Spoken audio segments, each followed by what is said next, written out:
The appropriate email communication can vary depending on multiple factors, including what industry you work in, if you are writing to a superior or a peer, if you are writing to one or several recipients, and if you are writing across cultures. 1. Include a clear subject matter, and don't shout. Always include a subject matter that succinctly captures what your email is about. If your email is urgent or requires immediate response, include this in the subject line, but do this sparingly. If your email isn't urgent, then you will only annoy people by crying wolf. Don't capitalize all your letters, no matter how urgent your email is, as you will look aggressive. It's like shouting over email. 2. Always use an appropriate greeting. Salutations are hotly debated. Many argue that you should always use a formal greeting. This depends on the recipient.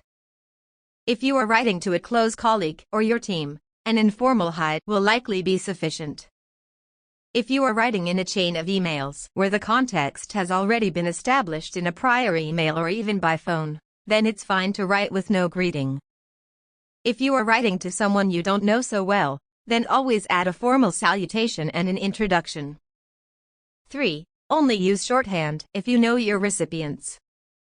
If you are writing to your own team about a project that you have been discussing, then you can write short, instructive emails with a list of bullet points.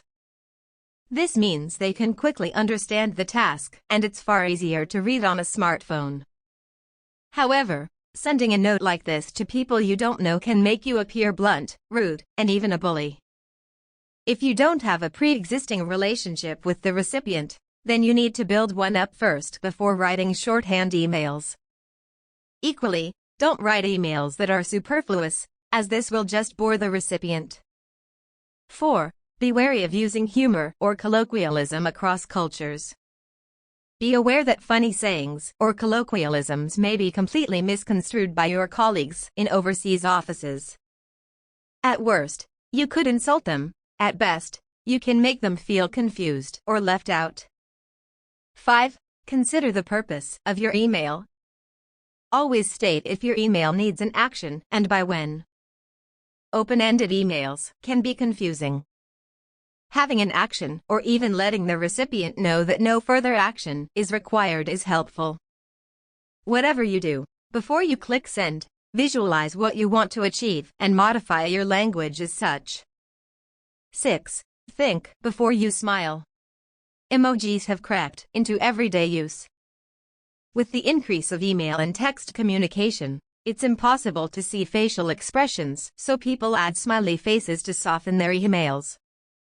However, a 2017 study showed that this could make the sender appear incompetent.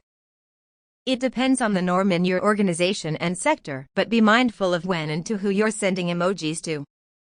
If you're sending them to people you know well, and you know will understand them, then that is fine. If not, then consider if they're really needed. Ultimately, there are so many ways to write an email, and each employee has a different and unique style.